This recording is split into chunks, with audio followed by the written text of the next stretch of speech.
Hey, I'm not even starting with some stupid joke this time. Can we please just give a round of applause for S.H.I.E.L.D. bringing back Bill Paxton's character through his son James? What an amazing tribute. Now, as you can probably guess, I'm very excited to talk about this week's episode of Agents of S.H.I.E.L.D. There's a lot going on in it, and throughout this video, we're going to be breaking down the entire thing. Obviously, there will be heavy spoilers here, so if you don't want anything ruined, then I recommend that you turn off now. Please drop a thumbs up if you enjoy the video, and make sure you subscribe to the channel for breakdowns on the show week by week. With that out of the way, this is the Heavy Spoilers Show. I'm your host Definition. Now let's get into our breakdown of episode 10. Okay, so a supervillain walks into a bar. That's not a joke either, that's just how the episode starts. Now, Nathaniel Malick is out and about recruiting all the bad guys he can, and he goes to a young John Garret saying he wants him on board his team. He reveals everything that's going to happen to him, and how he will eventually become a member of HYDRA after S.H.I.E.L.D. refused to rescue him. In case you don't know, what Malick told John happened in the original timeline, and this led to the character becoming the first subject of Project Deathlock. John became a villain known as the Clairvoyant, who, due to his level 7 S.H.I.E.L.D. clearance, was able to gain access to several special ops and stop them before they were able to fully complete their mission. John also became a sort of surrogate father to Grant Ward, and his relationship mimicked Coulson's with Daisy, providing a sort of family war in the earlier seasons. John was eventually killed by Coulson, but by the way that the events play out in this season, I don't think that we can take any of the past timeline as a given. Malick gives him the big pitch, and John initially doesn't believe his prophecies, but after the villain shows off his Quake powers, John decides to join him in his quest for world domination. With the title screen, we get it confirmed that we're back in the 80s once more, and at the lighthouse, the group meet back up with Roxy Glass, who's become a fully fledged S.H.I.E.L.D. agent. We learn that the rest of the team also joined up with the group, but that they're on different assignments. However, she hopes that they will be reunited with them at the Triskelion. Coulson states that it shouldn't actually be built yet, which further hammers home just how badly the intervention of the Chronicoms has messed up the timeline. They realise that they need to put things back to the way that they were, and thus decide to help out Afterlife in their fight against Malick. Elsewhere in one of the basement labs, Daisy questions Simmons over why she had a breakdown last week over remembering what happened with Fitz. Due to the loop correcting everything, Simmons doesn't actually remember any of this anymore, and thus can't really help out. We'll get into more of this in the breakdown, but there's definitely a lot of questions hovering around what's happening with Fitz in this entry. They reach out to Jaya Ying, who teleports in with Gordon, and we jump across to Malick showing John around his home. Since the events of episode 8, he and his group have taken over Afterlife, and they now run it as their headquarters. Malick was going to rename it, however, after realising that everyone he'd brought there inevitably had a tragic end, he decided to stick with the name. Malick reveals that he's been able to see into the future due to a device called the Time Stream, which was sent back from the future by the Chronicoms. It's revealed that the Time Stream is actually a sort of communication device with Sybil that allows her to reveal the future to whoever enters it. It's kind of funny that she's pretty much become a fortune teller at this point, but I'm sure that she's gonna be back and badder than ever. We're also introduced to Dr. Grady, and I think this might actually be a nod to Eric O'Grady, who's a villain from Marvel Comics. Grady was a HYDRA goon that was masquerading as a low-level S.H.I.E.L.D. agent, and he gained access to Pym particles, which allowed him to develop a new Ant-Man suit for HYDRA, which he inevitably ended up stealing. Malick does say that Grady was killed because his tech was too dangerous, and I definitely think that it lines up with the character in some ways. John enters the time stream, and though we don't see it fully, he's probably just binging all of Agents of S.H.I.E.L.D., available now on Disney+. Now at the lighthouse, the group tell Jaya Ying that Malick has been stealing Inhuman powers, and thus he and his group are becoming more and more powerful. They go back and forth over what the plan should be, and even suggest sending Yo-Yo in, but realise that if Malick gets access to her abilities, he's gonna be far too dangerous. Coulson states that he should be the one to go in due to being recyclable, and thus they make a plan to teleport in with Gordon and take over the base. They also state that Jaya Ying should remain behind, mainly to keep the timeline intact, and it's at this point that Daisy finds out she has a sister. She's completely blindsided by this and angrily storms off, furious at May for not telling her. May warns her that her sister isn't as nice as she is, and this was exemplified last week when Cora destroyed all of the wine glasses on the table when training. Daisy did the same exercise and made music with them, so we know the two aren't really on the same side morally. Now, I have seen a lot of people confused about why we've never heard of Cora until this season. Though there has been theories that she's a new addition to the timeline, we learn that she was actually always part of it. Cora did succeed in killing herself originally, however the introduction of Nathaniel into this version of reality stayed a hand, and thus she continued living. Daisy starts to wonder over whether her death caused her mother to leave Afterlife and therefore meet her father. Thus, if Cora didn't kill herself, she would never be born, and yeah, it's a lot of timey-wimey wibbly wobbly stuff. At Afterlife, we see the powers machine in full force as Lee's abilities are transferred into a soldier named Durant. This of course ties in with the title of the episode, Stolen, but it goes far beyond that, as you sort of get the feeling that one of the big characters gets their life stolen by the events that play out. Malick states that his mission is to take down S.H.I.E.L.D. because they don't have the right to decide who lives and who dies, and though this is a questionable thing that we can go back and forth over, I think deep down we all know that the Chronicoms are only manipulating the events to destroy S.H.I.E.L.D., which is what has been their endgame this entire season. Cora kills Lee after Malick instructs her to do so, and I love how we kind of have Malick controlling Cora whilst he's simultaneously being controlled by the Chronicoms. Elsewhere on the Zephyr, we see Deke with headphones on dancing around the time drive, and Simmons comes to talk to him about losing Enoch. We'd been told throughout the series that the time drive is communicating with Fitz, however Simmons shuts down this idea, saying that he may not actually be controlling the time jumps. They all seem to be automated, and that's why since the Chronicoms were pretty much destroyed, the jumps have been at random. Simmons hints that Fitz may actually be dead, and this is why the memories are too painful to recall. Let's be honest, she would struggle with completing the mission if grief was looming over her head, and it is possible that the chip is in place on the back of her neck to keep her moving along.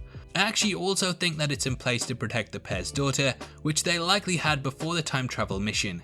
This would explain why Deke was eventually able to be born, and still have Fitz out of the picture, which is how he seems to be. Though they think that Fitz is the one doing the calculations, there's also potential that it's actually the pair's daughter, which Simmons has had to abandon too because of the mission. We obviously don't know for definite yet, and Deke is still clearly in denial, but it's fun to theorize over these things, and hopefully we still get to see Fitz. Now Simmons may end up with an alternate version of the character, similar to Steve Rogers and Peggy, if all this timeline shenanigans continues, and yeah, I just hope we get a happy ending with the pair reuniting. The Quinjet lands outside of Afterlife, and Gordon teleports himself and Coulson into the base.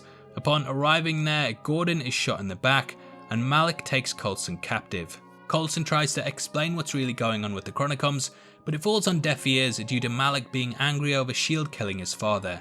Malick explains that he wants to introduce some anarchy, and this is a callback to the thing that he said to Cora upon taking over Afterlife in episode 8. They take Coulson to Garret, who boasts about all the times he watched him die, and Garret states his favourite one was the long-haired creepo stabbing him with the pointy stick, which is a reference to Coulson's death in the Avengers at the hands of Loki. This pretty much started the Agents of S.H.I.E.L.D. series, and as Coulson says, they're playing all their greatest hits.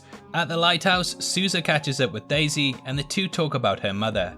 Daisy really wants to talk to Jaya Ying, but worries about the timeline. However, Sousa says that due to everything being screwed, it won't really make much of a difference. They go to her and talk about how important Afterlife is. Jaya Ying says there's never been an outsider there before, but Sousa rebuffs this, and Daisy gets to show her powers. She makes music from a glass, and this is of course a callback to the aforementioned wine trick. Jaya Ying puts 2 and 2 together and realizes that Malick stole her powers, and she begins to talk openly about her daughter Cora, which Daisy relates to due to also being her daughter.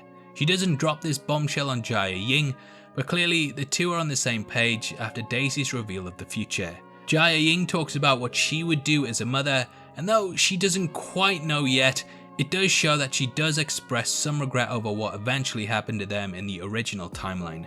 It's this kind of closure I'd been hoping to see these two get since they parted ways, and I'm glad that they at least get to have this very short-lived moment. Mac decides to go into Afterlife, and at the base we see as Gordon's powers are going to be transferred into Garret. He begins to freak out over potentially losing his eyes and teleports, then becoming ecstatic over being able to jump about. I loved how he thanked Coulson for coming up with the word teleport, and man, seeing a Paxton back in any form is brilliant to watch. Garret teleports with Malick to the lighthouse, and they even find a Deke Squad t-shirt and lockup, which is of course a nod to Deke's ban in episode 7. The two split up, and at Afterlife, Gordon helps Coulson teleport out of the cell, which is actually the same one that we saw Cora being held in a couple of entries ago. Gordon dies, and this is quite a big moment as he was a big part of the main timeline, so it further knocks everything out of sync. May discovers Garret in the lighthouse, and he recognises her from the time stream, which causes him to taunt her over the events. She just kicks the crap out of him though, which makes him retreat to another part of the base. They're seemingly coming after Jia Ying for her immortality, and Malick catches up with them in a corridor. He reveals that Daisy is Jia Ying's daughter, and tells her about why they ended up on opposite sides, but before he can reveal how she died, Daisy busts him up with her quake powers, and the two go head to head. Jia Ying begins to drain his abilities, and then Malick kills her. This sends Daisy into a rage-filled breakdown, and May shows up and shoots Malick, forcing him to flee. Daisy cowers over her mother's body, and the fact that she's dead and Daisy doesn't disappear could also cement how Deke is still in the timeline, even though Fitz may no longer be in the land of the living. However, Jia Ying can come back to life, so yeah, there is still room here to really go either way. Now it's at this point that it's revealed that Malick is actually there for Simmons, and Garret teleports in and takes her out before Sousa can do anything. At the base, Yo-Yo and Coulson meet up inside Afterlife, and the former two take out the god Durant, who's now using Lee's powers. Coulson then comes across Cora and holds her at gunpoint. Coulson says that her team's abandoned her, and as soon as she brings up Daisy, Coulson shoots her, which does cement just how protective he is over her. He takes her to the Quinjet, and on the Zephyr we watch as Garret and Malick arrive. Due to Deke having headphones on, he doesn't hear the radio, and the four fly off into parts unknown. Yikes. Now in the end stinger, we see Garret excited at just how good the day is going, and Malick explains to Simmons that they've played out every scenario, and the ones in which they lose are because of Fitz. They want Simmons to take them to him, however, as we've said, he may or may not be dead. Now I am, as you can probably guess, going back and forth on this because there's a lot of things still up in the air. From here on out in the video though, we will be talking about the promo for next week, so if you don't want to know anything, then I recommend that you turn off now. If you're still here, thanks for sticking around, and in the trailer for next time, we don't actually see Fitz at all, so yeah, it's going to be another one of those. As I said earlier, I'm not sure if the character is still around, and I do think that their daughter Diana may be the one controlling all the time jumps.